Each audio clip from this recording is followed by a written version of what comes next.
Boa tarde a todos, meus amigos. Há algum tempo que não vos via. É com gosto que aqui estou de novo convosco. Muito obrigado por esta oportunidade de hoje, para além de fazer-vos a palestra, apresento-vos o meu primeiro livro espírita. Não é o meu primeiro livro da minha vida, mas é o meu primeiro livro espírita. Este livro tem este título que ali está, Pensamento Sistémico e Espiritismo. Como é que ele aparece? Eu, em 2016, participei ali, junto com a Leonor, no 8º Congresso Espírita Mundial. E, nessa altura, candidatei-me porque eram as regras. As pessoas que queriam participar tinham que fazer um trabalho e tinham que se sujeitar à avaliação de uma comissão de análise. E candidatei-me com um trabalho chamado Pensamento Sistémico e Espiritismo, mas na defesa da vida. Que neste livro vão encontrá-lo exatamente no capítulo 6. Depois dessa apresentação, cerca de passado mais ou menos um ano, a Federação Espírita Portuguesa disse-me que, João, temos para aí uma série de e-mails de pessoas de várias partes do mundo solicitando se tu não podias passar a tua palestra, que era Pensamento Sistémico e Espiritismo na defesa da vida, porque a defesa da vida era o título, era o lema geral do Congresso Espírita Mundial, dessa altura, não podias passar isso a livro, expender isso para livro. Isto foi em 2017. Foi um desafio interessante. E este é o resultado final desse desafio. Expandi-o para, não só para englobar o sistema da vida, mas expandi-o para o espiritismo em geral. Porque o pensamento sistémico é algo que afeta todas as vertentes da nossa vida, como eu vos vou pretender demonstrar logo aqui no primeiro capítulo. A apresentação que eu vos vou fazer é exatamente guiada ao longo dos 6 capítulos que tem o livro. Capítulo 1, dedicado ao pensamento sistémico, falarei pouco de espiritismo, mas falarei mais exatamente do que é o pensamento sistémico, o que é que nos pode ajudar. É um recente ramo das nossas ciências, está ligado com as ciências da complexidade, etc. Mas eu vou tentar desmistificar isto e pôr-vos de uma forma muito simples, com muitos exemplos, e aliás no livro também encontrarão vários exemplos. É um livrinho com muitos bonecos, cores, etc. Tem uns desafios para vocês. Depois disso, então, passarei à realidade. Passaremos à realidade. A realidade entendida que o pensamento sistémico tem uma máxima que está bem estudada. Isto é, nenhum de nós, nenhum, consegue apreender a realidade, seja ela qual for. Mesmo as mais pequenas. E imaginai, por exemplo, esta garrafinha de água. Esta garrafinha de água não está completa de água. Portanto, alguém poderia dizer que está meia de água, outros está meia cheia, outros dizem que está meia vazia. E eu dizia, bem, isto tem 40% de água e 40% de ar. E os três estamos certos. Mas a realidade é esta. Quase indescritível. É um vaso de plástico com água lá dentro e tal. Indescritível. Ok, isto para vos dizer que a realidade ninguém a aprende. Apreende porque nós, seres humanos, temos uma limitação muito grande. É não conseguirmos. Vemos uma realidade segundo aquilo a que habitualmente chamamos verdade. Daí que, vamos ver mais adiante, que a verdade é apenas uma versão da realidade. Ok? E se nós nos habituarmos a isto, estaremos em muito melhores condições de progredir. Se nós nos apaixonarmos pela nossa verdade, vamos ter problemas. Vamos criar conflitos. Não vamos progredir. Vamos apaixonar-nos, vamos ter medo de abandonar a nossa verdade e não vamos prosseguir. Isso acontece em todas as facetas da vida e então nas ciências e nas filosofias, como é o espiritismo, pior ainda. Portanto, não há cá donos da verdade aqui. Somos todos imortais estudantes. Portanto, vamos ver a realidade e eu vou escolher Deus como a realidade maior. Porque realmente a Deus não chegamos lá. Se já não chegamos ao copo d'água ou à garrafa d'água, quanto mais a Deus. Mas vou escolher essa exatamente para demonstrar isso. E depois, a partir daí, como é que nós normalmente vemos Deus?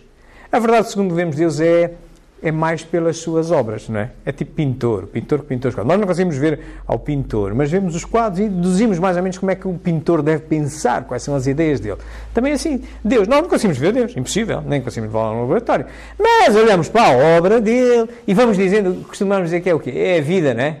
O que a gente vê antes de Deus, isto o mundo e tal, isto é a vida, é a vida, é a vida. É a verdade, é o que eu vou chamar verdade. Mas essa vida, essa verdade, contém muitas coisas. Olha, contém o espiritismo. Certo? Nós estamos aqui, faz parte da vida, e agora estamos dedicados a estudarmos um bocadinho, a detalharmos um bocadinho mais este conjunto de valores morais filosóficos e científicos, que é o espiritismo.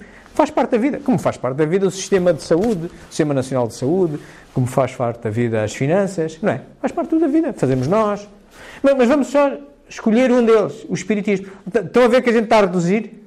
A realidade é uma coisa imensa, ninguém lá consegue ir. Mas para nós, para nos governarmos na vida, nós temos que ir reduzindo, é ver sistemas, ver um sistema, um conjunto de elementos que se relacionam entre si para obter uma determinada finalidade. Lá está o tal pensamento sistémico. Nós funcionamos assim todos. Okay? Claro que dentro do sistema espiritismo há muitos elementos. No sistema espiritismo, se vocês forem à Wikipédia, apanham 19 elementos. Normalmente, aqui nos centros espíritas em Portugal, nós insistimos mais em 5, que é um Deus único, a existência do espírito, comunicabilidade dos espíritos, reencarnação e pluralidade dos mundos, né? Mas há 19. Mas nós temos que... Nós não conseguimos abranger tudo. Temos que simplificar para irmos aos essenciais. Portanto, e desses 5, vamos olhar para o sistema espírito. Porquê? Porque o sistema espírito... Há uma pergunta no Livro dos Espíritos, a pergunta 24. Diz assim: a inteligência é um atributo do espírito. Nós, para pensarmos e vermos qualquer realidade, e elaborarmos um conceito sobre uma determinada realidade, é um ato inteligente, não é? Temos que usar a inteligência. Então, detrás da inteligência está o espírito. Então, para elaborarmos um conjunto de valores, que era aquele que nos propunham para o Congresso Espírita Mundial, em que a Leonor participou comigo, em que nos davam um conjunto de valores morais para nós detalharmos, estudarmos e vermos como é que isso podia ser usado em nosso favor, na defesa da vida, isto é um ato inteligente. Então, se é um ato inteligente, só poderá ser um produto deste atributo do espírito e então aí irmos para o sistema de defesa da vida. Vamos rapidamente partir para o primeiro capítulo. No primeiro capítulo, eu falo-vos do pensamento sistémico. É o capítulo em que eu vos falo menos de espiritismo. Ou digamos quase nada, porque o pensamento sistémico aplica-se a tudo, não é só ao espiritismo, mas à nossa vida em particular. Quem fala do pensamento sistémico, e isto aqui é um modelo das 5 bases filosóficas que vamos tratar, não é tudo ao molho e fé em Deus.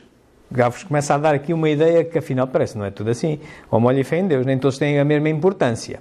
E nós temos que olhar para isso na vida, em qualquer aspecto da nossa vida. Qualquer aspecto da nossa vida.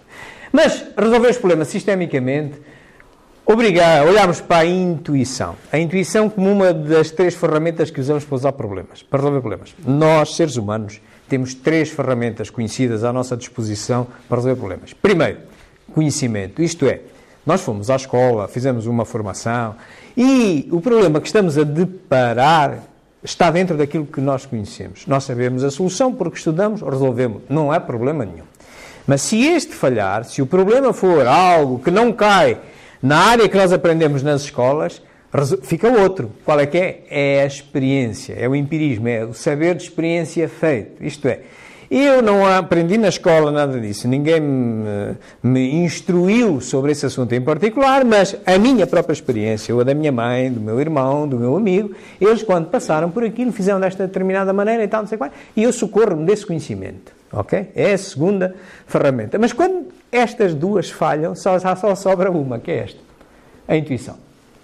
A intuição é esta que tem, para os espíritas, até ela é conotada com uma capacidade mediúnica, não é? Capacidade intuitiva.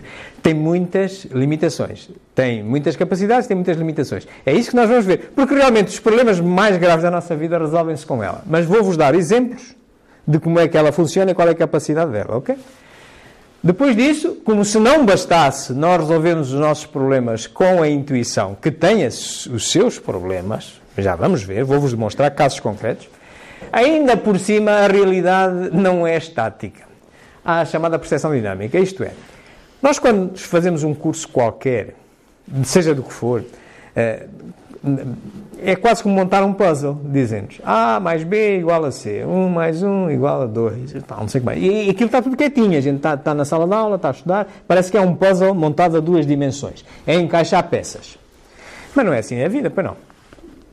A vida não é assim. A vida, quando a gente tem um problema, parece que o puzzle se vai, quer dizer, muda, começa a alterar e entra mais uma coisa nova que a gente não estava à espera e não é? A vida é mesmo assim.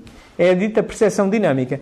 E isto causa-nos uma imprevisibilidade enorme. Aquilo que a gente aprendeu e a gente sabe, vai a tentar aplicar e depois aquilo não funciona. E podemos dar-nos mal. Ok?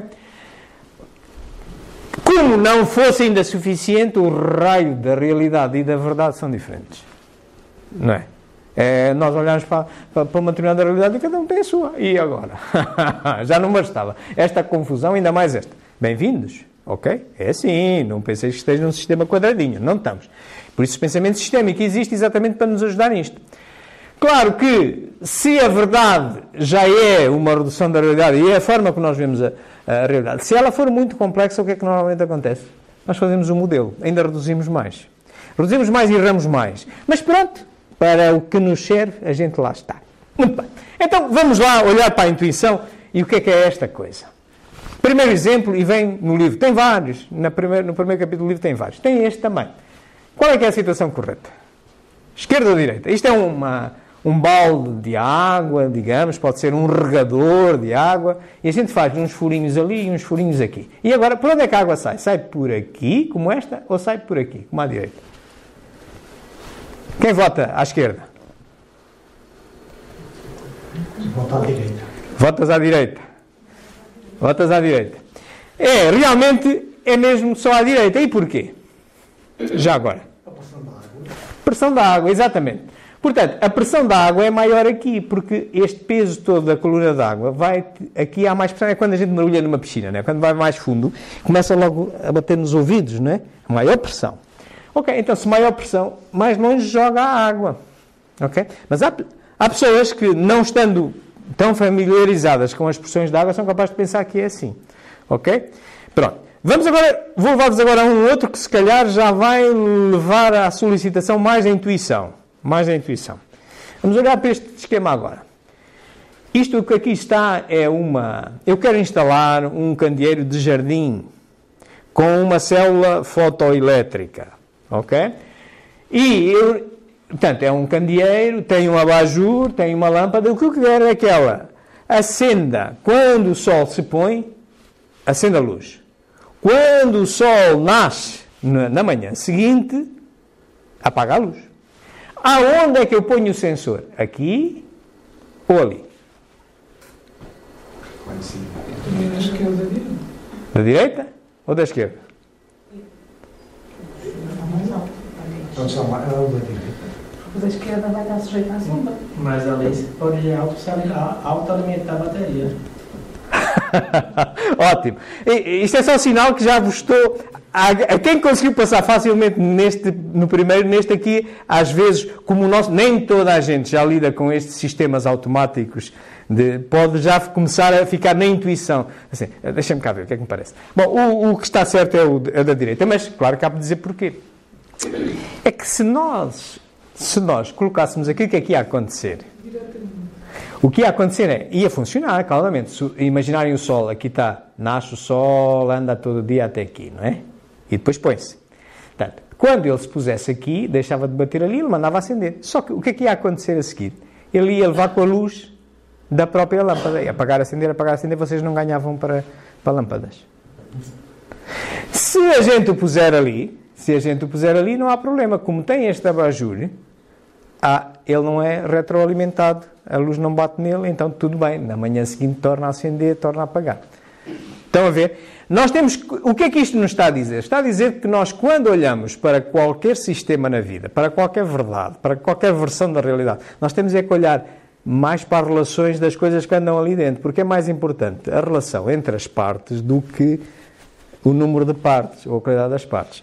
Por exemplo, há lá mais exemplos no coisa, mas isto funciona como modelos mentais, isto é, quando a experiência não chega, o conhecimento não chega, a gente fica com a intuição, parece-nos que é isto. E estão a ver que pode levar a problemas. Por exemplo, isso a gente cria modelos mentais. Reparem, por exemplo, como é que um neto que não conheceu o telefone fixo, com filhos, né, como é que ele acha que é o avô a usar o telefone fixo? Pode ser isto. Certo? Pode ser o neto a pensar. Eu já só conheci o telemóvel. Acha que o raio do fio é uma correntezinha para o avô não perder o telemóvel. É verdade. É verdade. A intuição funciona assim. Funciona com modelos mentais. Quando nos falta o conhecimento, funciona. Portanto, e numa casa espírita a gente tem que ter cuidado com isto. Porque a intuição é também uma capacidade mediúnica. E se nós, que estamos encarnados, quando chegamos ao limite do nosso conhecimento, estamos nesta situação, os que estão desencarnados não estão melhores que nós. Sempre, muita calma, sempre razão a funcionar, está bem? Ok. Muito bem. Posto isto, nós depois dissemos que, bem, mas para além do problema de que resolvemos os maiores problemas com a intuição, ainda, azar dos cabrais, o raio da realidade não é um puzzle estático. Não é 2 mais 2 igual a 4 sempre e tal. Aquilo parece ser uma coisa a mudar. Portanto, realmente, os estudiosos destas áreas do pensamento sistémico hoje consideram que há 2 tipos de complexidade. Um deles é a chamada complexidade de detalhe. Imaginai que há um problema neste computador. E eu, ou quem mais ou menos conhece um bocadinho dos computadores, tenha ou conhecimento ou experiência, sabe que, bem, nem que seja só desligar e ligar, pode ser que resolva. Ou faz uma sequência de procedimentos e resolve. Isto chama-se a complexidade do detalhe. Isto é, há assim vários detalhes a seguir para resolver o assunto, mas são conhecidos. O caminho é conhecido e resolve. Pode ser muitos, pode ser poucos, e chama-se complexidade do detalhe. Mas o problema normal nas nossas vidas não é esse. É um problema parecido com o problema das finanças do nosso país. Quando em 2011, 2012 tivemos este problema todo, a gente ouvia vários políticos dizer como é que era a sua ideia para resolver o problema das finanças do país. Cada um com a sua ideia e ninguém acertava na ideia e nós vemos isto sempre. A gente não sabe para onde é que vai. Porquê? Porque não é um problema só de finanças, não é um problema só de economia, porque senão bastava um licenciado em finanças ou um licenciado em economia, 2 mais 2 igual a 4 e dava tudo certo. Não é. É que isto começam a haver vários atores, quando se começa a meter vários atores a opinar, seres humanos, normalmente, várias inteligências, isto começam a nascer aqui uns efeitozinhos que tornam isto muito mais complexo e conduz à confusão. E é o que eles chamam da complexidade dinâmica. Mais ou menos, vendo assim com um boneco, é mais ou menos isto assim. Oi, isto não vamos dar aqui um sonzito. Isto era para dar um som, mas não interessa. Portanto, é mais ou menos isto. Em vez da gente andar só com o nosso puzzle montado em coisa, ele fica-nos, nós é como se estivéssemos a andar e a montar o puzzle. Ok? Muito bem. Claro que o que é que isto nos causa? Isto causa-nos uma chamada confusão. Se, por um lado, a complexidade do detalhe nos causa apenas dificuldades, isto é, resolver o problema deste computador, são dificuldades momentâneas, mas com o conhecimento adequado a gente chega lá e sabe que vai conseguir resolver o problema. Com o problema, por exemplo, das finanças na política, não. A gente não sabe, está sempre, a previsibilidade mantém-se. Ou o problema na saúde, uma doença, há uma imprevisibilidade muito grande. Qual vai ser o desfecho? Exatamente porque causa-nos esta sensação de confusão. E isto é o normal na nossa vida. É o normal na nossa vida. E se a gente começar a incitar uma conversa com alguém, ou uma discussão com alguém, com pontos de vista diferentes, isto vai começar a aumentar. E de juntar-se ao terceiro é a mesma coisa. Portanto, ou a gente consegue utilizar a nossa inteligência e ir mais além e perceber o que é as partes importantes dentro do sistema e quais são as relações que dentro do sistema, ou então se vamos com ideias pré-concebidas, vai-nos dar isto. Cada vez maior confusão, cada um pode partir para o seu lado, com a sua ideia, não é igual. E não é isto que se pretende, não é assim que o mundo avança, nem tão pouco no espiritismo. Muito bem. Se vocês quiserem, para além da bibliografia que vem no final do livro, mas esta também vem lá referida, tem aqui 2 livros muito interessantes. Este aqui, Sistemas Vivos, porque nos sistemas vivos é onde há maior complexidade dinâmica. Porquê? Porque entra um ser inteligente. E como cada um vê as coisas da sua maneira, a gente até tinha aquilo tudo certinho, mas agora vem-nos um filho ou um amigo que vem-nos dizer que não é bem assim. Olha, e esta agora? Estão a ver? Mas ele também tem direito a ter aquela opinião. E é assim, a nossa sociedade é assim, vivemos nesta sociedade assim, não é? Não estamos a lidar, enquanto estamos a lidar com sistemas orgânicos, a coisa é muito simples. Com reagentes químicos e tal, com um carro, É simples. Mas quando lidamos com outras inteligências, ui. Portanto, e isto ocorre sempre nos sistemas vivos.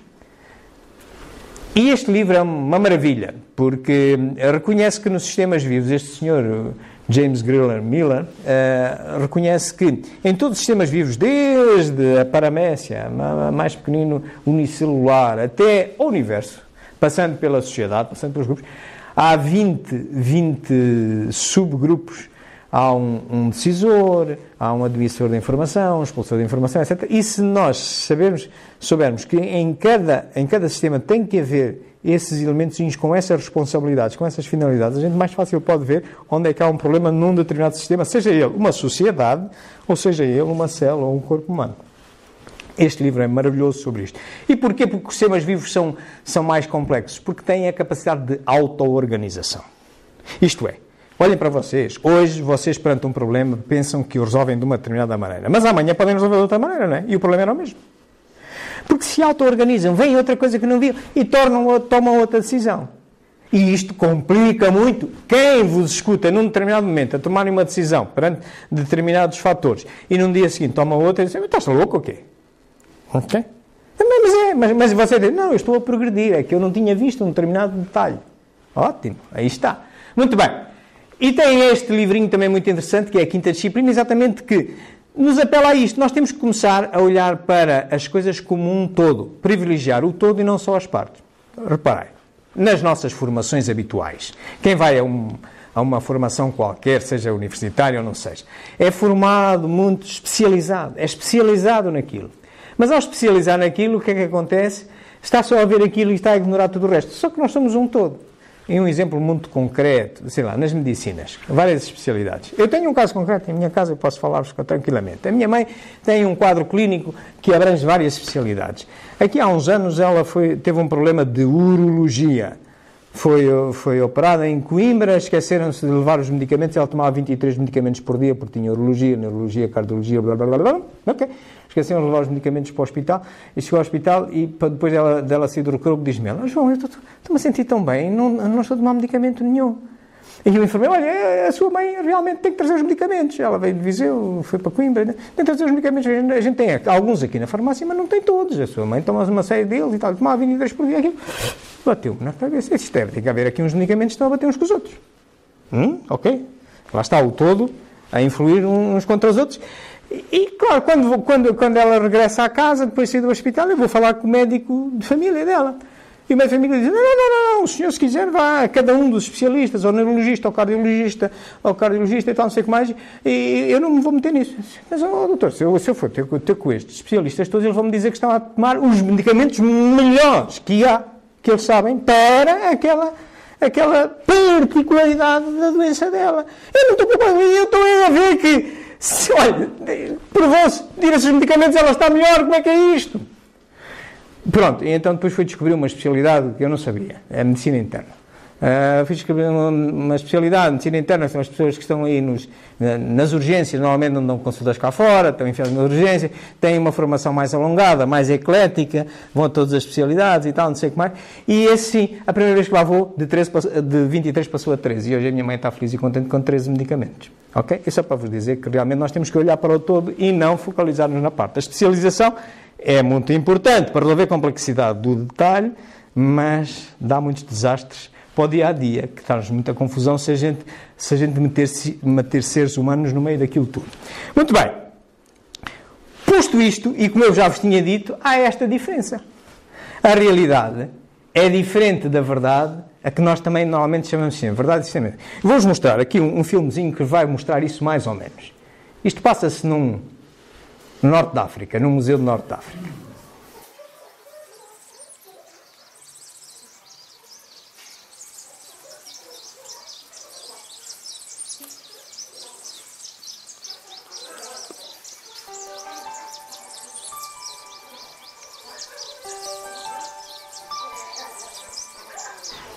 Portanto, isto é a realidade é aquilo, mas tem várias facetas, não é? Então, vamos a ver. Houve quem estava apressado e se apercebeu que havia lá umas janelinhas para espreitar, tirou uma fotografia e levou isto para casa. É a verdade dele. Mas há outro que não tinha tempo para ir para a janelinha, ou não sabia, e tirou uma fotografia e levou isto. Estamos a falar da mesma coisa, não estamos? Estamos. E claro que nós, que até vimos este filme, se quiséssemos, poderíamos tirar várias fotografias e descrevíamos melhor a realidade com este conjunto todo de fotografias. Mas mesmo assim, este conjunto todo de fotografias era uma descrição inferior, em termos de riqueza, do vídeo que a gente fez. Mas mesmo o vídeo, atenção, o vídeo só foi tirado de frente, não é? Porque ainda nos falta ir de lado, de cima, há uma série de detalhes. Estão a ver a incapacidade que nós temos de, nem que seja o raio do copo d'água, a gente identificá-lo bem. Estão a ver? É assim. Muito bem. Então, nós chamamos a isto verdade. É a versão da realidade com que nós vemos isto. Já o Livro dos Espíritos nos adverte claramente que é uma coisa, a realidade é uma coisa inapreensível para o ser humano. Conhecê-la obriga a um conhecimento que está fora do nosso alcance. Só está dentro do alcance do Criador tudo isto, é que nós chamamos Deus. E claro, isto é reconhecido em todas as áreas. Não tem só a ver com o espiritismo, não tem só a ver com a medicina, não tem a ver só com a mecânica, não tem a ver com... Não, olha, por exemplo, este livrinho, Livro do Protocolo, é escrito por um senhor que foi diretor do protocolo na Presidência da República Nossa. O Sr. José Serrano. E ele diz, isto também é engraçado, a verdade é uma versão da realidade. Habituemos-nos a isto. Nós também só vemos a verdade, a realidade, segundo uma versão. E o Espiritismo também, porque é uma obra de seres inteligentes, encarnados e desencarnados, à procura de descobrir qual é que é a verdade maior de Deus, mas nenhum lá chega, não é? Por estar desencarnado, portanto, vamos devagarinho, vamos descobrindo e tenhamos humildade nisto tudo. Claro que, ainda assim, quando a realidade se torna muito complexa, ou a verdade que a gente já consegue ler dela se torna muito complexa, em vez de ter aquelas fotografias todas, umas que se vê a janela, isto parece a cara do carteiro, outras que se vê as peças, aquilo julgo eu, seria uma carreta de um carteiro que andava a distribuir cartas, julgo eu.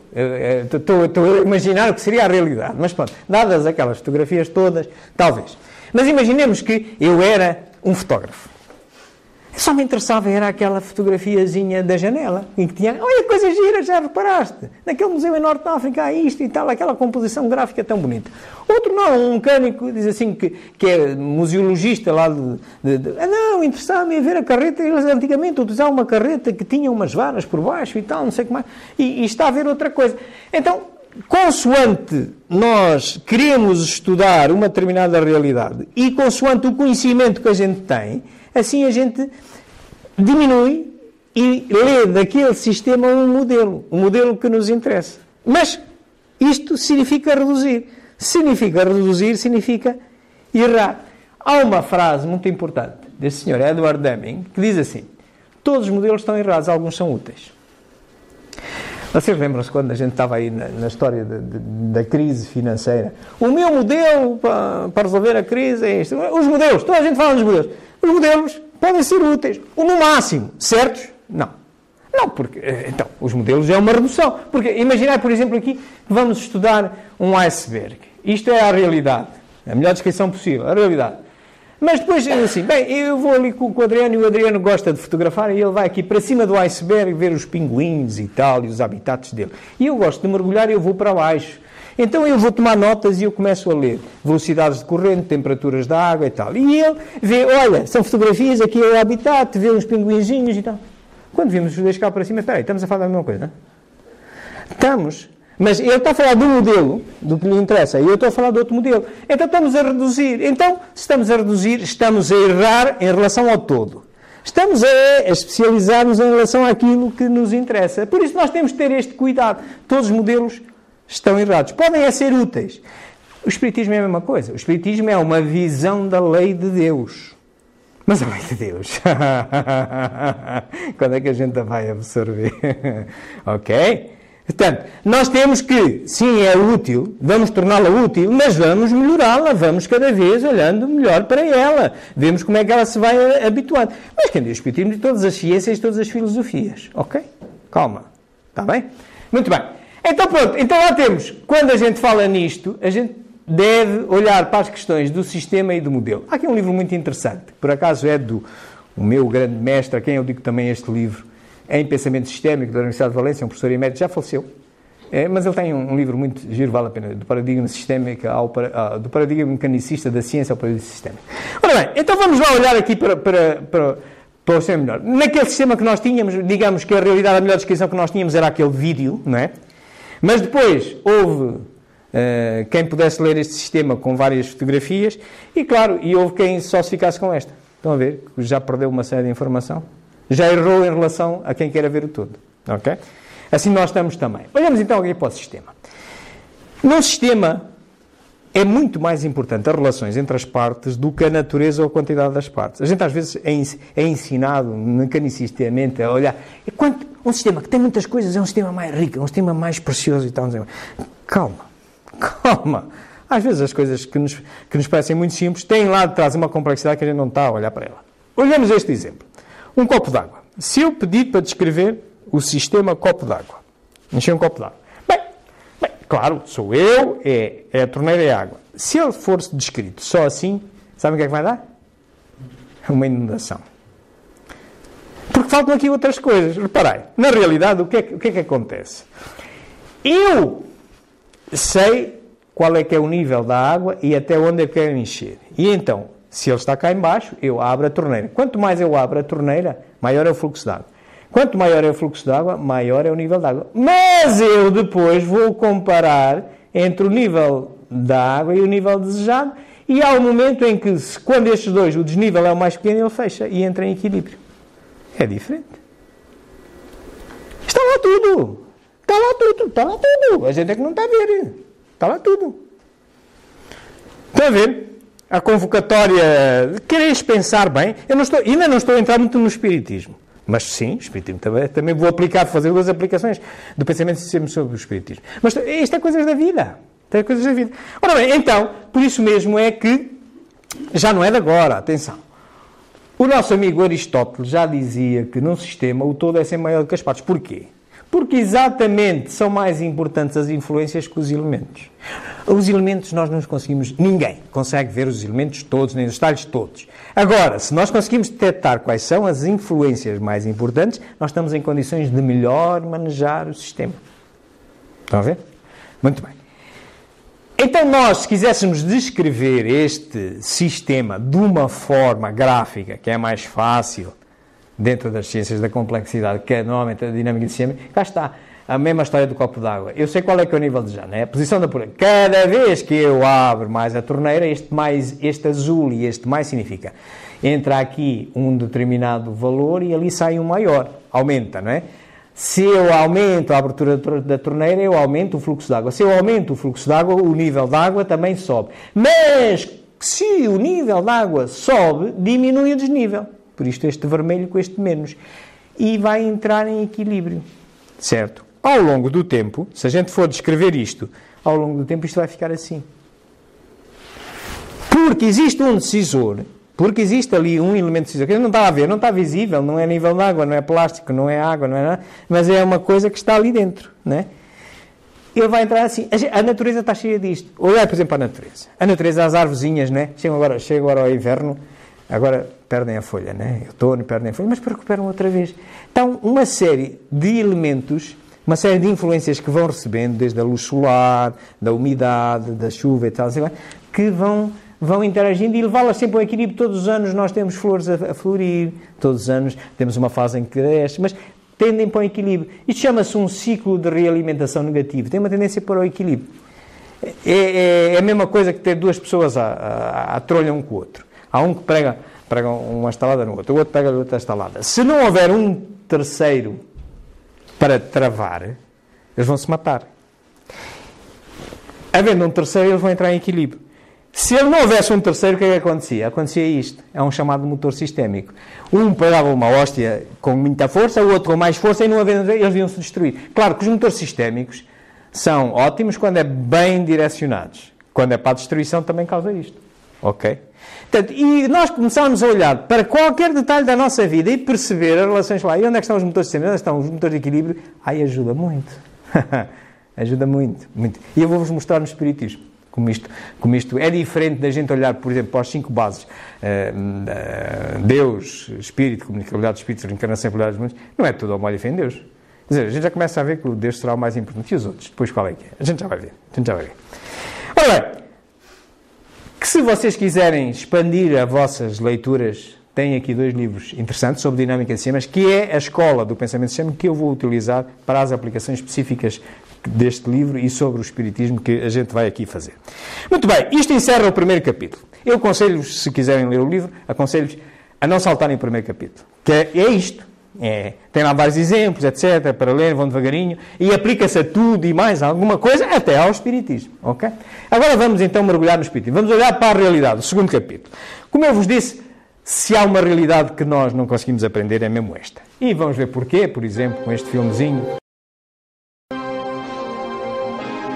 A história da ideia de Deus mostra-nos que ela sempre foi relativa ao grau de intelectualidade dos povos e de seus legisladores. Na antiguidade, Júpiter empunhava o raio, Apolo conduzia o sol, Netuno senhoreava os mares, mas se de um lado a ignorância havia humanizado Deus, a ciência lhe confere dimensão mais inteligente e, portanto, mais próxima dos atributos da divindade.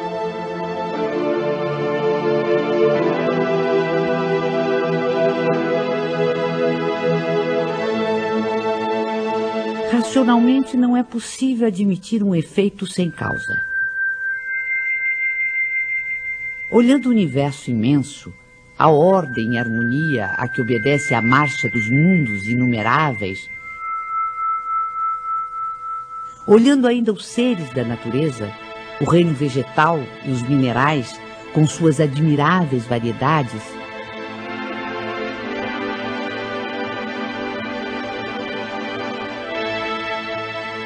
sondando também o mundo microscópico, com incontáveis formas unicelulares,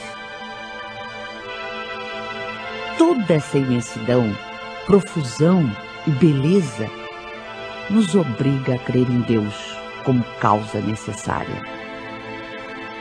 O feto não pode conhecer a dimensão de quem lhe dará a luz, da mesma forma que o homem é incapaz de perceber Deus em sua divina essência. Mesmo depois da morte, dispondo de faculdades perceptivas menos materiais, não pode ainda o espírito imperfeito perceber totalmente a natureza divina. Como recém-nascido, precisará crescer e evoluir para aos poucos adquirir entendimento. Claro que eu estou a dar o exemplo maior, que é Deus. Mas a gente já viu que uma garrafinha também não acerta. Ok? Vemos segundo a nossa versão, em função do que a gente sabe, do que a gente quer estudar. É comum, nós olhamos para Deus, nós olhamos para a obra dele, olhamos assim ali para a janela, vemos o mundo, a meteorologia, hoje vai chover, umas arvorezinhas e tal, não sei o que mais. Mas isto é a obra dele, é como se fosse o pintor que pintou um quadro. Mas desde quando é que o quadro se confunde com o pintor? Não. Então, estão a ver o problema? Portanto, é inapreensível. E é inapreensível até nas mais pequenas coisas, mas então na maior, muito mais. É isso que eu chamarei a realidade. Ela, de facto, Deus é uma realidade que abrange todas as outras. E olhando aqui para o sistema que nós queremos estudar, ela realmente... Eu até estou a delimitá-la, não devia delimitá-la. Deus é indefinível, eu não consigo delimitá-la. Mas pronto, eu preciso aqui para tratar deste assunto convosco, eu preciso delimitá-la. Então, Deus inclui a vida, não é verdade? Aquilo que chamamos a vida é o quadro segundo o qual nós olhamos para Deus. Chamamos que é a vida. É a vida, olhamos, é a vida. A escola, as finanças, a saúde, é a vida, faz parte da vida. Mas depois a vida contém lá, para além de outras coisas, contém o espiritismo. É certo, ok. Mas dentro do espiritismo também contém o espírito. E o espírito contém a defesa da vida, por aquelas razões que eu vos disse, porque é um ato inteligente, etc, não sei o que mais. Portanto, estão a ver vários sistemazinhos por aqui abaixo, cada um com os seus elementozinhos. Muito bem, posto isto, estamos em condições de avançar para outro capítulo. Então, se eu já vi a realidade, agora vamos olhar para a verdade. E a verdade é aquilo que eu vou chamar a vida. E, recordados outra vez, estamos a reduzir, não estamos? Estamos, e vamos continuar a reduzir. Se vamos continuar a reduzir, vamos continuar a errar. Bem-vindos ao erro, meus amigos. Todos estamos a errar sempre. pode ser útil aquilo que nós desejamos a trazer aos outros em um determinado momento. Eu estou a errar hoje, agora e aqui.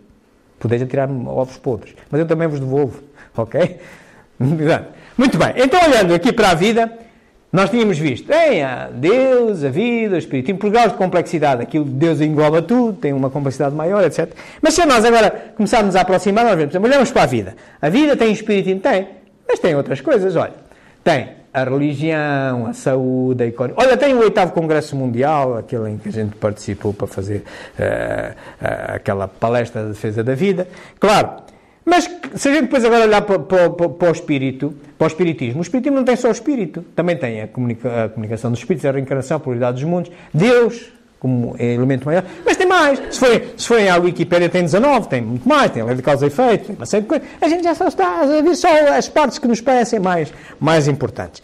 Claro, e para o nosso estudo ainda, a gente vai mergulhar no espírito e vai se concentrar na defesa da vida, mas há lá mais coisas que a defesa da vida. Então, o espiritismo não é a ciência que estuda a origem, a natureza e o destino dos espíritos. Então tem a origem, tem a evolução e tem a natureza, no mínimo, para além da defesa da vida. Estão a ver? Mas a gente só quer estudar aquilo. Pronto, vamos ignorar isto, estamos a errar, mas que ao menos seja útil.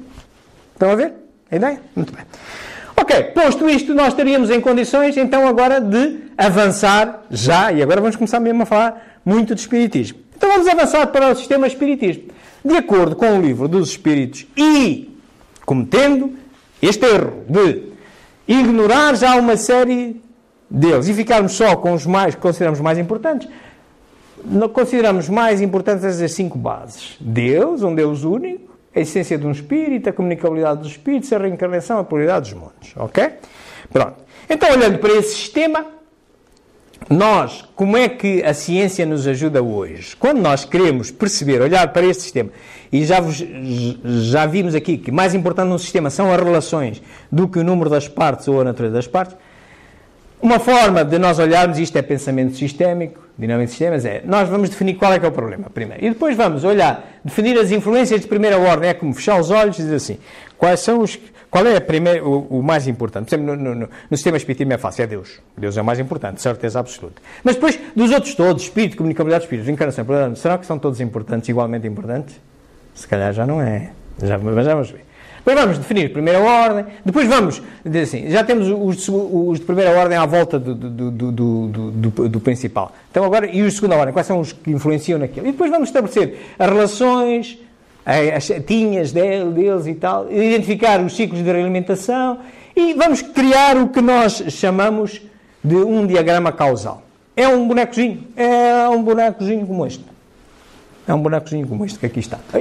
Vamos pôr isto assim de lado. A ver se a coisa faz. Ok. É isto que a gente vai fazer. E claro que a ciência hoje permite-nos ir mais longe. E eu vou-vos mostrar hoje aqui como é possível quantificar um sistema. Por exemplo, o sistema de defesa da vida. Eu vou demonstrar como vamos chegar a uma equação da defesa da vida. Parece estranho. Não, mas a ciência permite-nos isso. Com muita tranquilidade. E vocês vão me ajudar. Mas neste sistema, no espiritismo, vamos só ficar-nos pelo diagrama ciclo. Já nos ajuda muito a perceber qual é que é o mais importante no meio disto tudo, quais são as influências que há entre eles.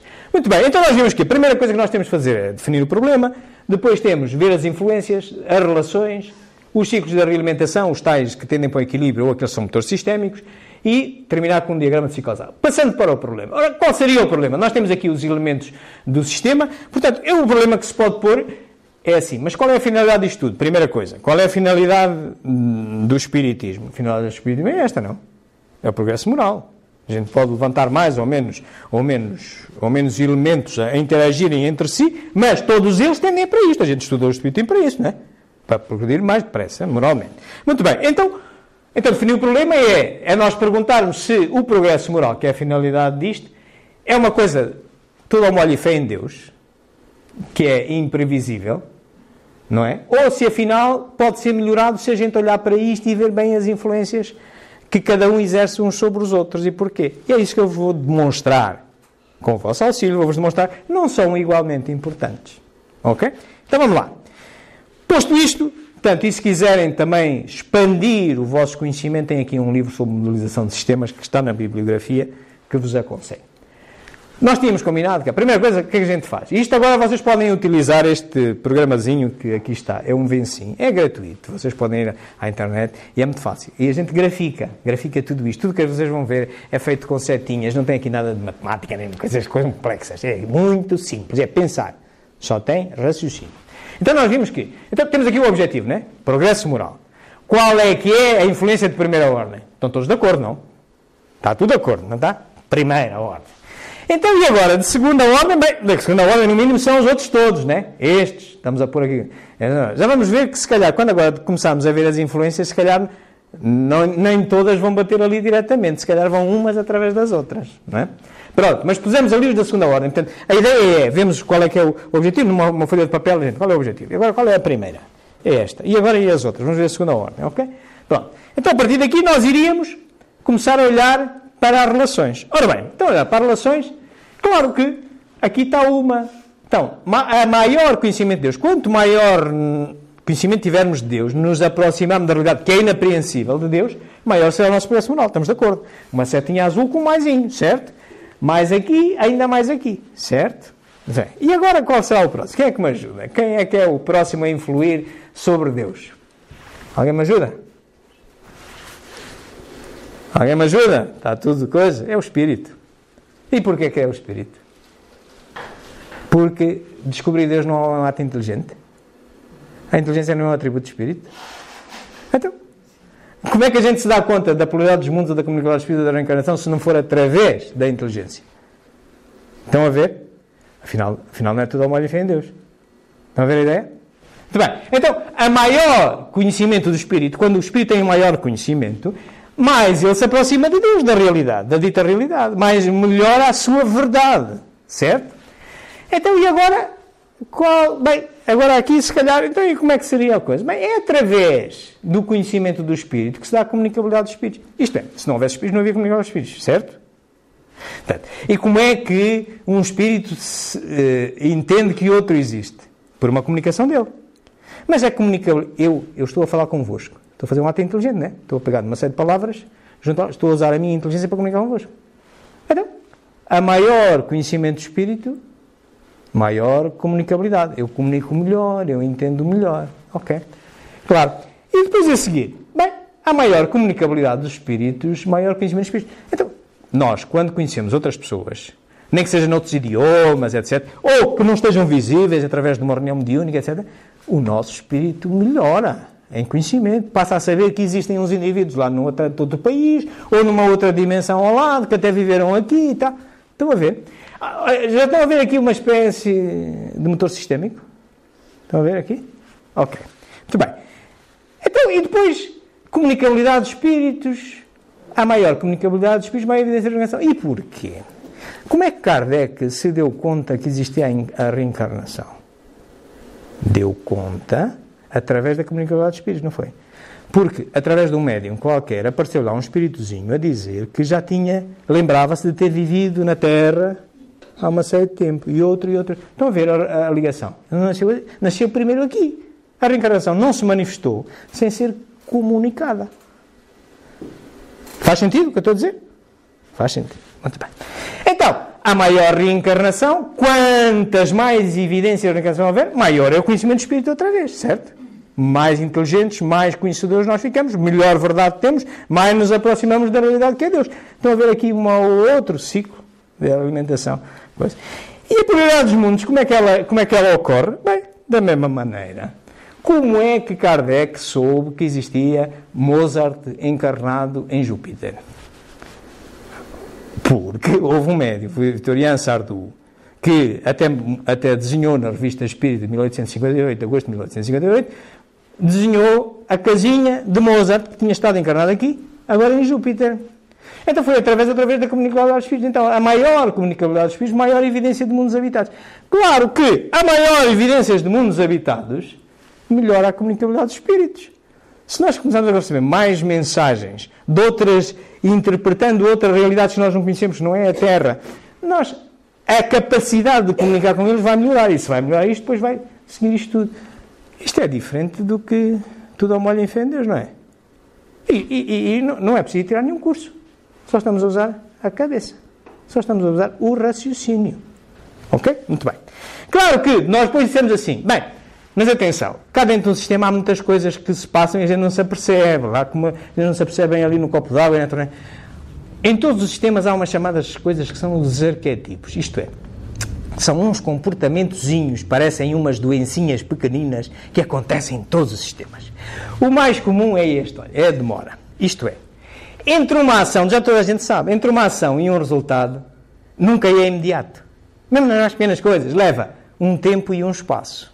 Certo? Particularmente quando são processos de aprendizagem, que a gente tem que estudar, leva tempo a gente a aprender, etc. E a maior parte, então no que é filosofia e ciência, é quase sempre assim. Mas há outros. Eu só estou a falar do mais comum. E nós normalmente graficamos naquele sistemazinho das setas, graficamos assim, pomos ali umas barrinhas a dizer, arredondamos a coisa para mostrar que aquilo vai demorar tempo e ainda por cima pomos ali umas barras a dizer, isto vai demorar tempo.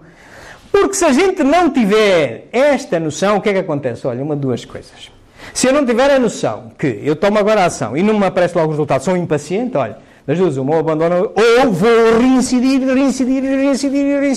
e vai dar desastre. Tem um exemplozinho ali no livro, é as piugas da Agassi. Leiam, é um caso real. Leiam esse exemplozinho. É muito comum. Claro que aqui também temos demoras. Então não temos. Olha, todos os processos inteligentes, como a gente já viu, têm demoras. Então, conhecer Deus é uma coisa que vai demorar muitas encarnações. Olha, aqui está uma de certeza. Aqui está outra. Então, Kardec ouviu uns espíritozinhos dizer que... Mas é preciso aguardar que os espíritos tornem a reencarnar para nos virem contar as histórias deles, não é? Então tem aqui outra. Certo? A mesma coisa aqui. É preciso que os espíritos vão encarnar, cumprir encarnações noutros mundos, para nos virem depois contar. Estão a ver? Há aqui umas demorazinhas, não é tudo assim do pé para a mão. Não é imediato. Mas quem diz no espiritismo diz as coisas da nossa vida. Hein? Diz as coisas da nossa vida. Vocês estão a recordar os carros a gasóleo. Os carros a gasóleo não são como os carros a gasolina. Para quem tem um carro a gasóleo, a gente liga e tem que aguardar que a resistência aqueça, só para depois ligar. Se a gente ligar logo, o carro não vai funcionar. E a gente, se eu for impaciente, o carro não funciona, eu já não consigo ir para o trabalho. Não, calma. Há uma demora. Há a respeitar a demora e não abandonar. Respeitar. Estão a ver? Portanto, e nós temos que olhar para isto. De outra maneira, também estamos a criar modelos mentais que nos estão a conduzir a erros. Ok? Muito bem.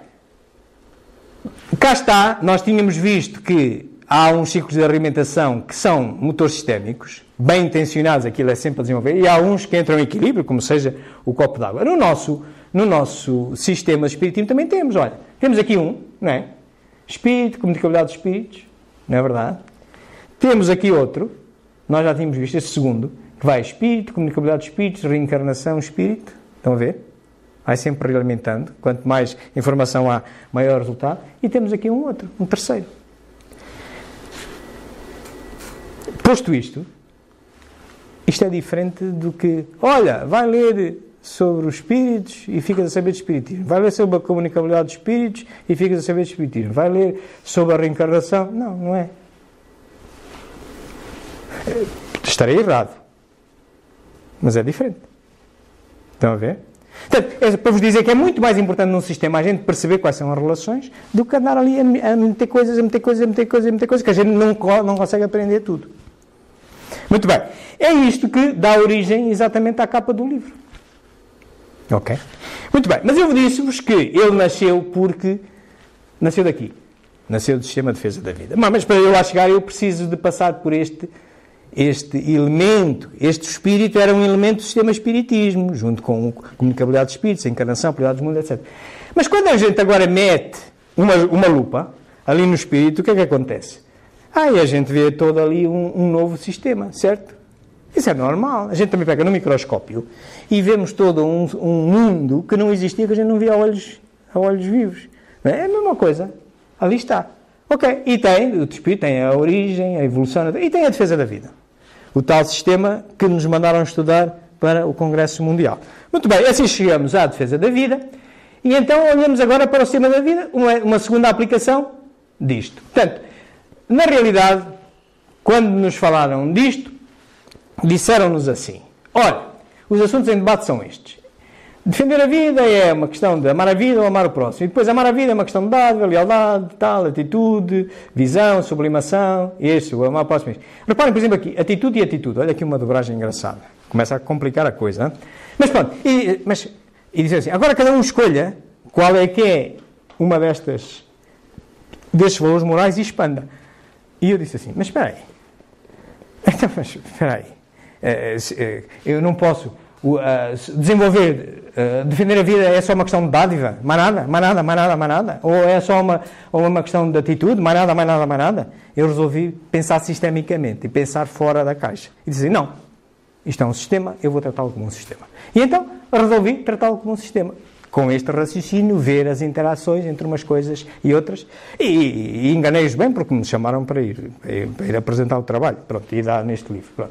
Tudo bem. Então, claro que eu, para olhar para isto, diz assim, bem, isto aqui está um sistema, isto são os elementos dos vários sistemas, e eu agora tenho que olhar aqui para os vários valores. Muito bem. E então comecei, assim, é aquilo que ali está. Bem, então, qual é que é? A gente já tinha visto há bocado que eu posso me socorrer disto, definir o problema, definir as influências de primeira ordem, de segunda ordem e tal, fazer o diagrama de ciclo causal. E depois, se for possível, ainda evoluir para um diagrama de fluxo e quantificar, que neste caso vamos conseguir quantificar. Portanto, isto significava definir o problema, as influências, as relações, os ciclos de alimentação e depois, se houver influências irrelevantes que haja ali no coisa, a gente vai voltando outra vez, como fizemos no Espiritismo, cá está. Os elementos do sistema agora são estes. É assim, bem, e qual era a finalidade disto? A finalidade disto era defender a vida, não era? Era o tema geral do Congresso. Muito bem, então qual seria o problema? O problema é este, é a mesma coisa, quer dizer, posso eu olhar para isto tudo e ver aqui uma interação, quem são os mais importantes, qual é a relação de uns e de outros, ou isto é tudo ao modo de fé em Deus? E eu defendo a vida bastando só sintonizar-me com os outros e acabou, ignorando a aprendizagem, ignorando a dádiva, ignorando tudo mais. Ok? E eu acho que não, tem que ser isto tudo. E nós só estamos a ver uma parte. Estamos a ignorar uma série deles, como estamos a ignorar, por exemplo, nas bases filosóficas do Espiritismo, 19 contra 5, mas se calhar ainda há mais, pouco interessa. Muito bem. Bom, olhamos para isto. Portanto, este é o meu problema, e então comecei logo aqui a ver uma coisa muito interessante. Quando nós fazemos um sistema, quando a gente faz uma lista de supermercado, estamos a construir um sistema, não estamos? Estamos a definir as compras que precisamos com a finalidade das necessidades de suprir a abastecidade em casa. Então vamos fazer uma lista de supermercado. Quando a gente faz uma lista de supermercado, a probabilidade da gente dobrar coisas é muito interessante. Estão a ver aqui? A atitude dobrada. Não preciso de duas atitudes. Tem a ver quais são as relações, como é que ela me influencia o sistema da maravilha e a próxima. Então a primeira coisa que eu peguei foi numa tesoura, tunga. A atitude só quero uma. Depois achei que, bem, mas espera aí. Claro que o ótimo é inimigo do bom, mas eu olhei assim, mas uma questão de amar a vida, bem, se há aqui uma questão de sublimação, tem que haver uma questão de resignação e coragem, e se calhar é capaz de haver outras. E acrescentei ali mais 2 entradas de lista de supermercado. E depois aqui embaixo também olhei para aqui e disse assim, bem, mas se há aqui uma aprendizagem tem que haver um estudo. Mas até pode haver outros. O ótimo é inimigo do bom, eu não consigo ver, quer dizer, num sistema é melhor ver as relações do que ver o número de partes ou a natureza das partes. Bom, e acrescentei aquilo tudo, portanto, o meu sistema passou a ser aquele que ali está. Pronto, e pegando naquele sistema, a primeira coisa cá está, outra vez, o objetivo é a defesa da vida. Já nos tinham dito que era uma questão de amar o próximo ou amar a vida. Primeira ordem.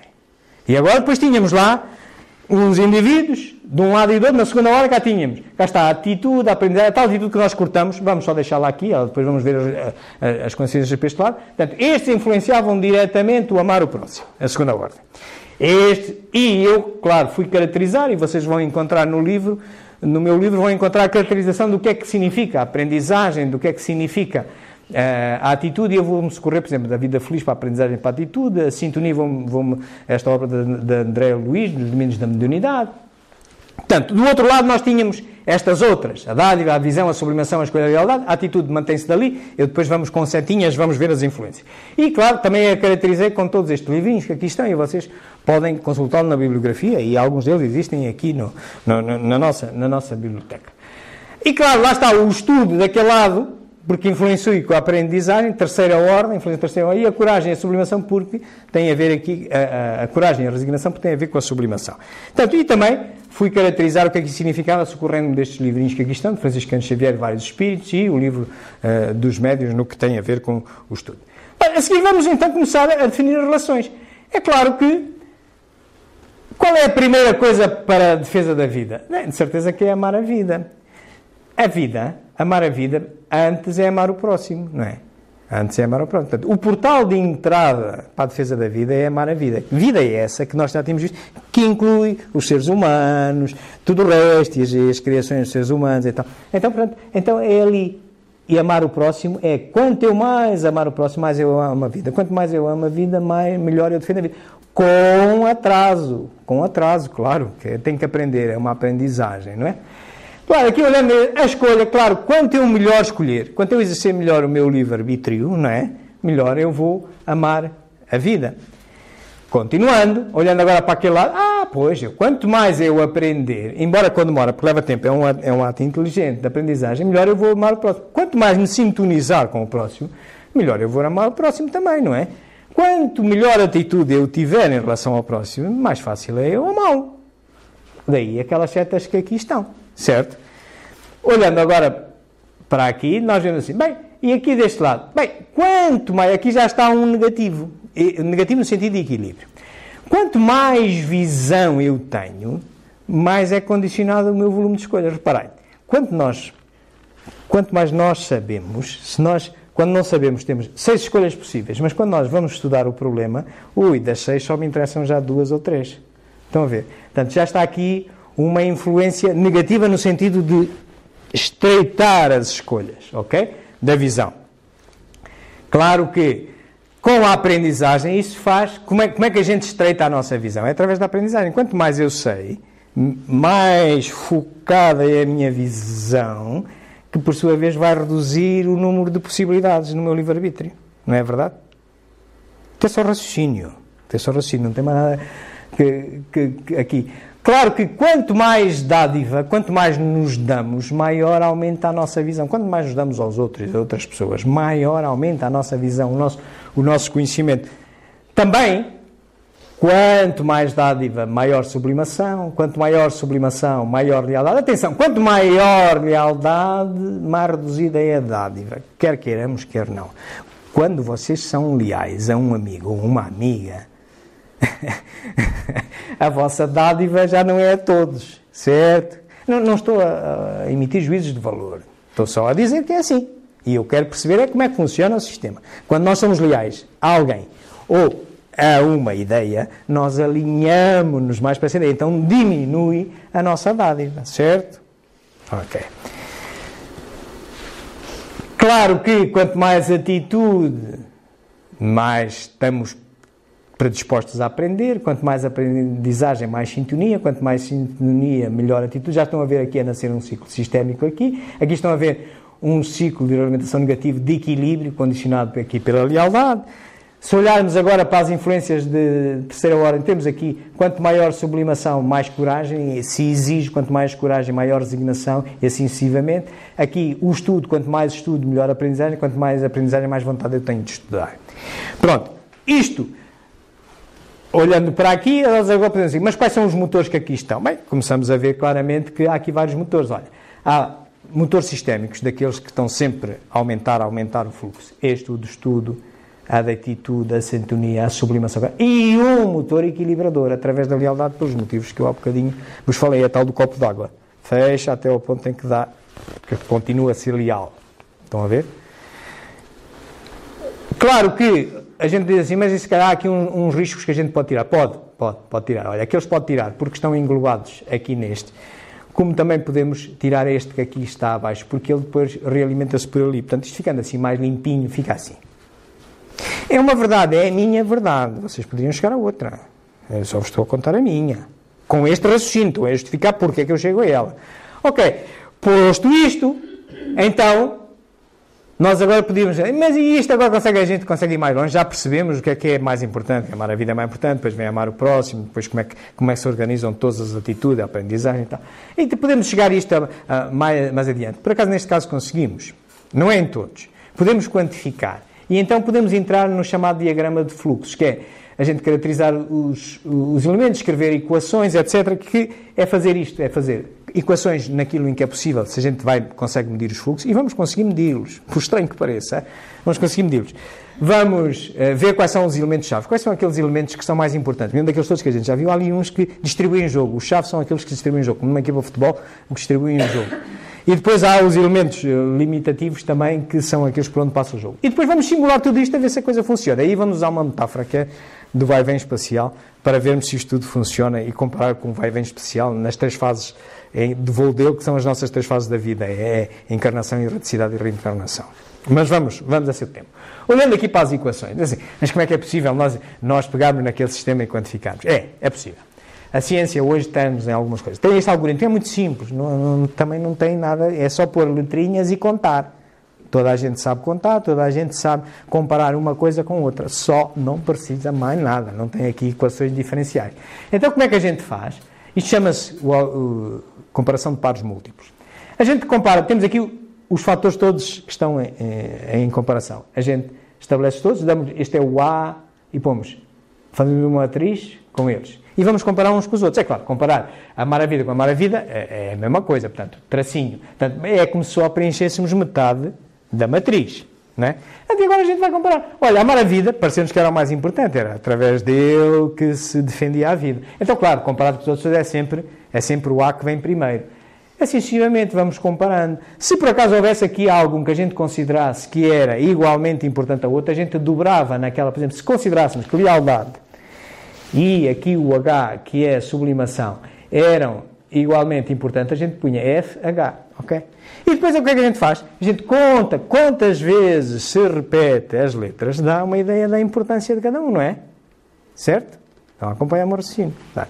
Contando aquelas letrinhas, isto é, se quiserem desenvolver este algoritmo da combinação múltipla, tem este livro sobre investigação operacional que vos dá isso. Mas é tão simples quanto isto.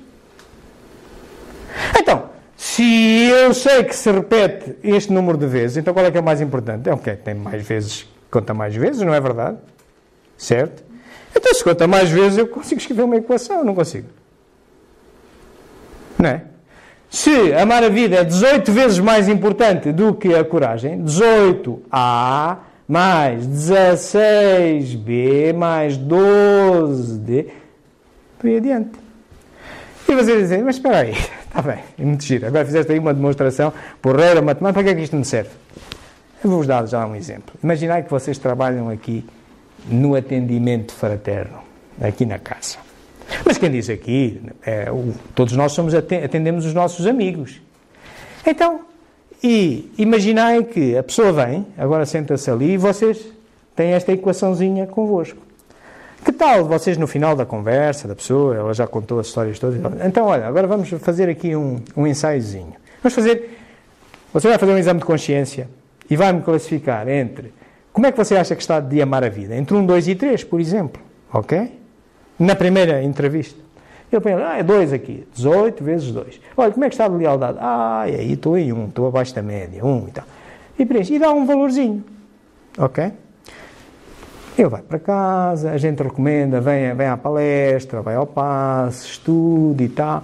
Passado uns tempos, volta outra vez ao atendimento. A gente tem lá os dados que ele preencheu na última, tiramos o atendimento e solicitamos que ele, sem olhar para os anteriores, torne a fazer isto. E no mínimo chega a um valor total diferente. Mas isso só nos diz se ele subiu ou se desceu, se melhorou ou se... Mas é muito diferente eu dizer-lhe aonde é que ele pode ir melhorar mais. Estão a ver? Para que é que pode ser útil? Isto não é só um exercício... Tem pouco de matemática, vocês já viram, não tem nada de matemática. É contar, mas pronto, para que é que serve? Não é só uma quero mostrar que fiz uma equação. Não, todos nós podemos fazer tranquilamente, sem problema nenhum. Claro que, como eu vos dizia, num sistema também é muito importante nós conhecermos as dinâmicas dele, como é que ele funciona, vermos quais são os elementos-chave, aqueles que distribuem o jogo, como numa equipa de futebol, ou aqueles por onde passam todos os elementos, que são os fatores limitativos. Tem muito a ver depois com os motores de sistema. Mas é só nós percebemos as dinâmicas. Cá está. Quais são os distribuidores de jogo? Olha, a aprendizagem é o motor de tudo. Distribui o jogo para tudo e para mais alguma coisa. Amar o próximo já condiciona a amar a vida, a visão condiciona a escolha, condiciona a lealdade, etc. Estão a ver? Está relacionado com o que nós já tínhamos visto do antecedente. Claro que,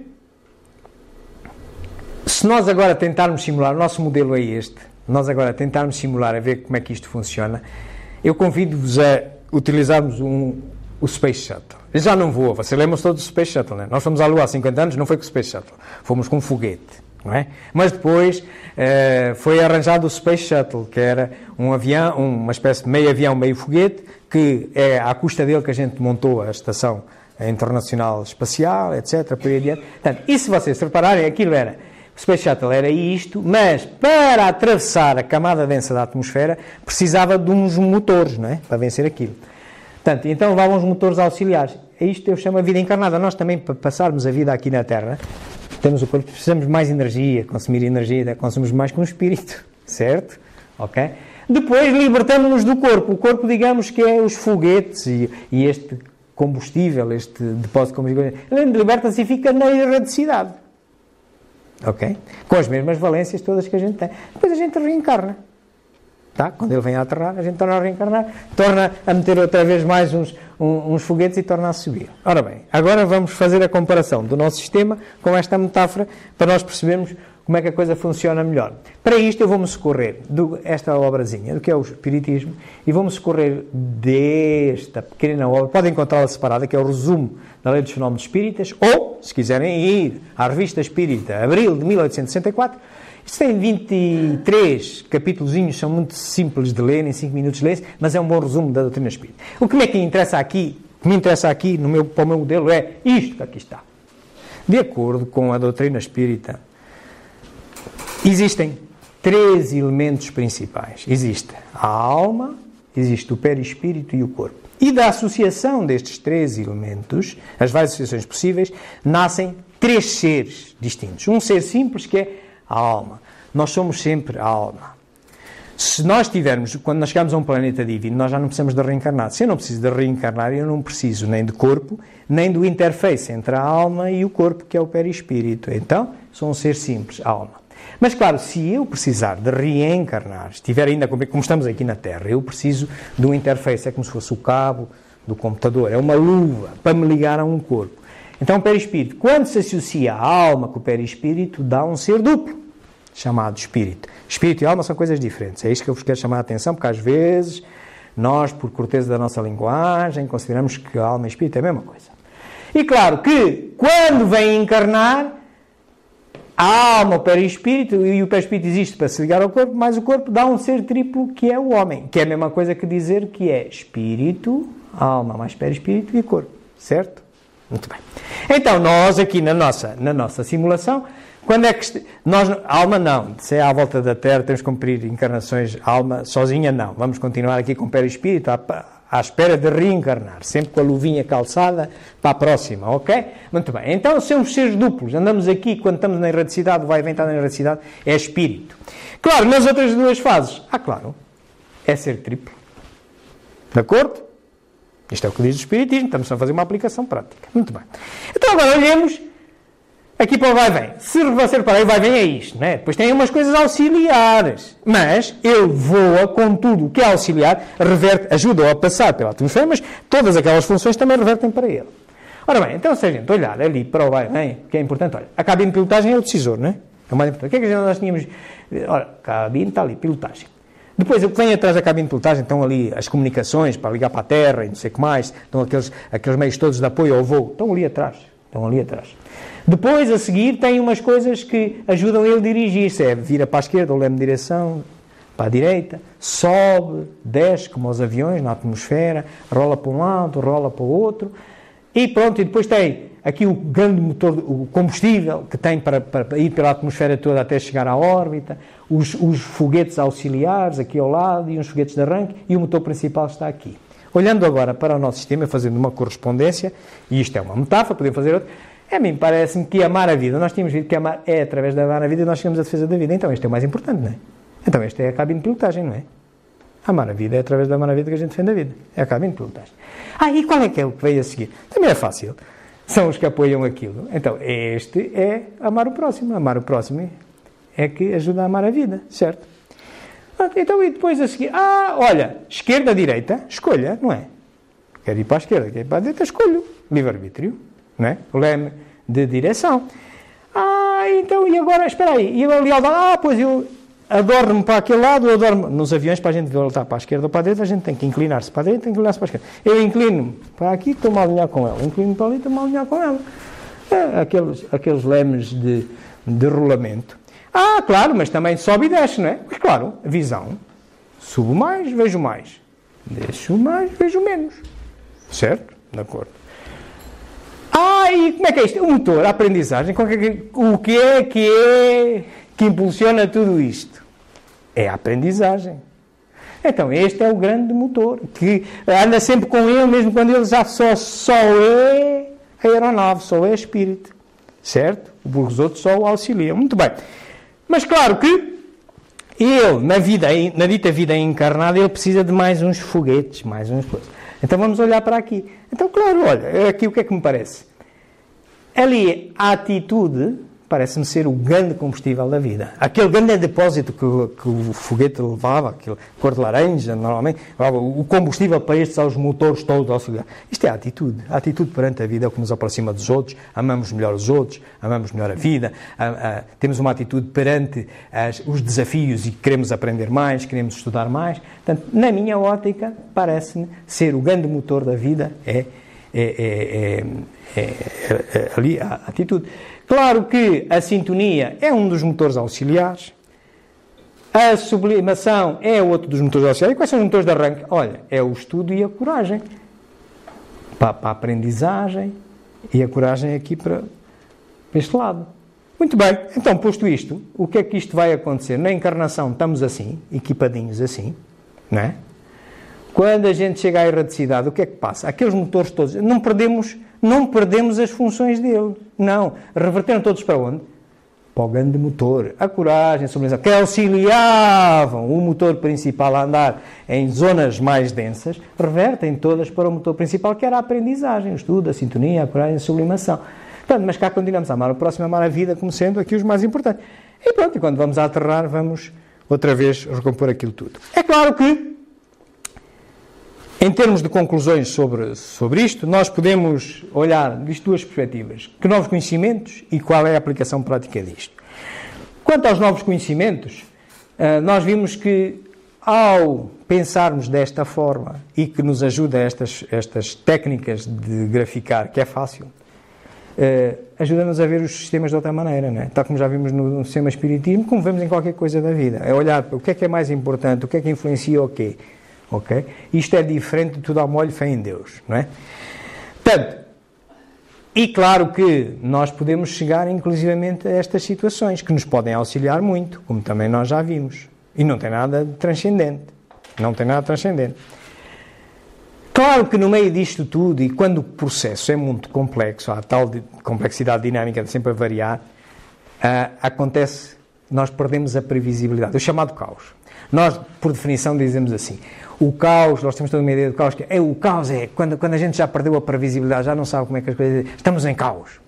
Mas sabeis o que é que a ciência diz sobre o caos? A definição científica do pensamento sistémico para o caos é transição de um estado de ordem, de um nível mais baixo, a um mais elevado. Nesta transição a gente perde a previsibilidade. E quando perde a previsibilidade, a gente acha que está em caos. Mas o caos é absolutamente necessário nas nossas vidas para a nossa aprendizagem. Dou-vos um exemplo. Imaginais que vocês vão para o trabalho e subitamente se encontram nesta situação. Vocês não sabem o que é que aconteceu. Começam a ouvir buzinar e tal, não sei o que mais, saem fora do coisa, olha, tentam olhar para a frente, não percebem, mas olham para o relógio e já não vou chegar a tempo ao encontro com o meu amigo, nem ao trabalho, nem não sei o que mais. Começam a telefonar e tal, eu já não vou chegar, mas não sei o que é que se passa e tal. Estão em caos, perderam a previsibilidade, deixaram de saber o que é que vos vai acontecer a seguir. Ok. Mas agora imaginar que vinha a polícia com um daqueles helicópteros de trânsito e vos convidava a subir no helicóptero. Vocês subiam e lá de cima viam isto. Mas afinal está tudo ordenado. Estão aqui, olha, o acidente é ali. Mas até há ali uma possibilidade alternativa. O que é que aconteceu? Recuperaram a previsibilidade. Perderam a percepção caótica de confusão. Porquê? O que é que aumentou foi o vosso conhecimento. Estão a ver a importância da aprendizagem na vida?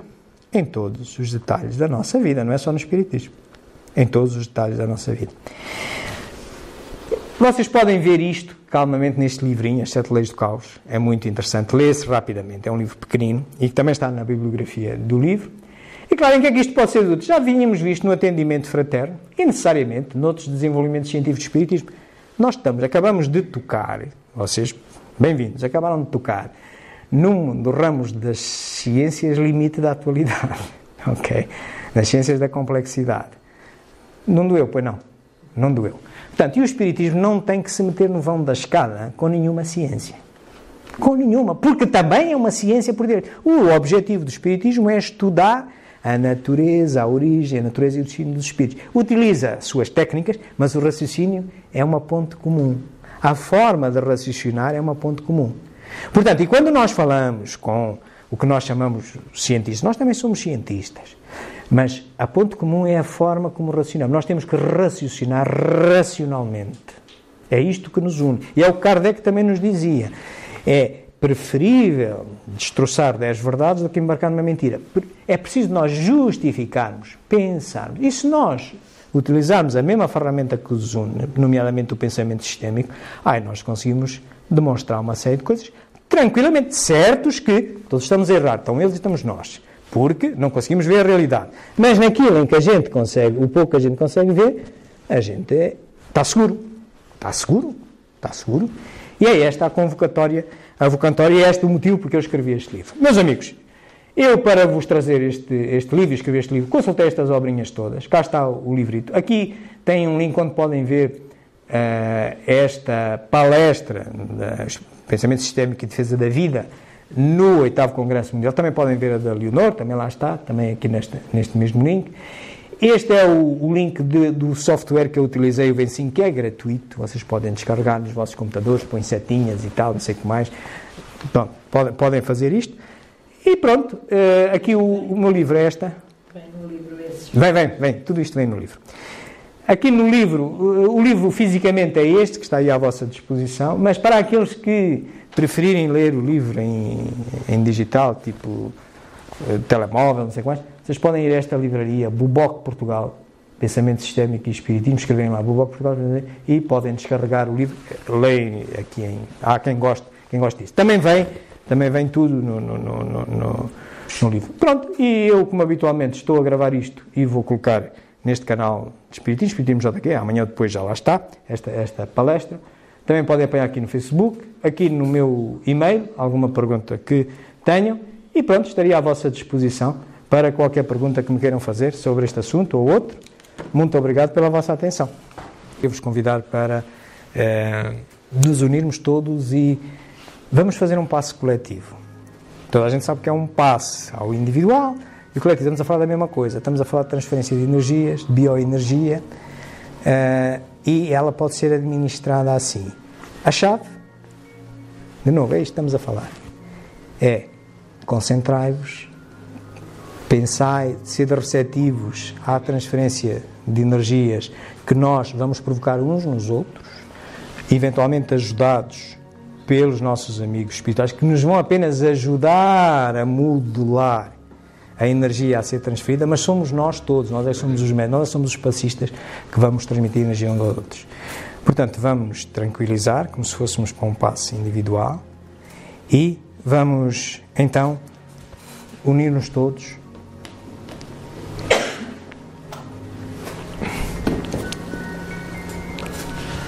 e vamos solicitar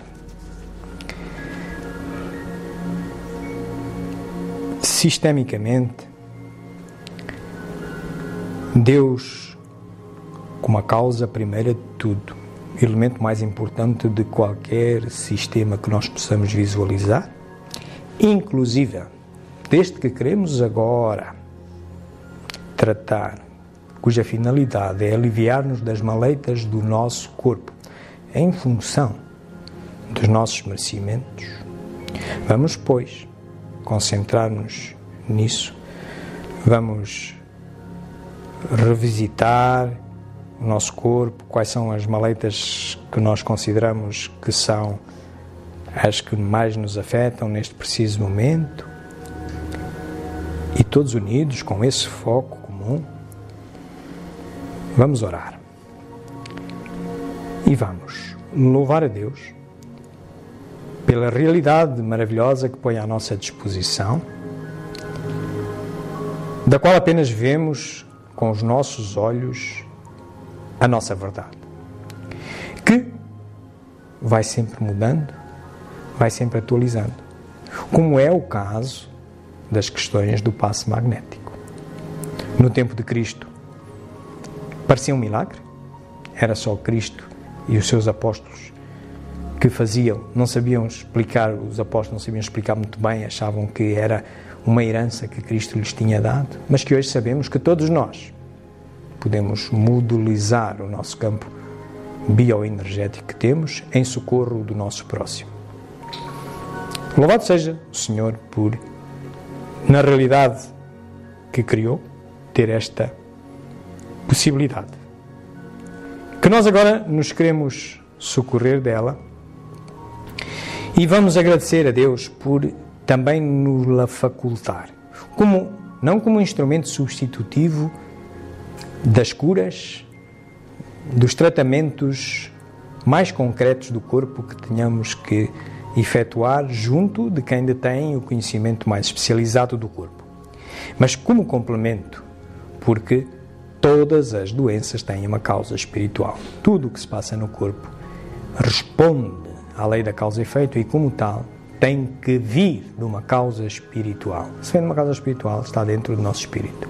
Então, se nós queremos tratar o efeito que é a doença física, nós temos que ir à causa e é tratar o espírito. E tratar o espírito significa pensar bem, significa pensar de forma harmoniosa, significa pensar de forma altruísta, ajudando os outros. E então agradecemos ao Senhor por nos dar esta possibilidade de nós compreendermos o que é este passe através desta doutrina filosófica e científica que é o Espiritismo e podermos, com inteligência, com racionalidade, aplicar a nós próprios, aplicar aos que estão à nossa volta, enfim, beneficiar de um passo coletivo, que é o que agora aqui estamos fazendo. Por fim, Senhor, e para exponenciarmos os efeitos deste passe que nós estamos a ministrar a nós próprios, vos pedimos que acompanheis esses efeitos ao longo dos nossos trajetos para casa, da nossa semana, nos reforceis e nos deis a força de entender que há demoras em todos os sistemas e nas curas também há demoras, mas o que nós nunca podemos fazer é desistir, é esperar o tempo e o espaço que cada efeito tem que levar para se cumprir. Lembrai-nos isso, Senhor, através dos nossos mentores espirituais e através dos mentores espirituais desta casa. Bem-aja, uma boa semana a todos.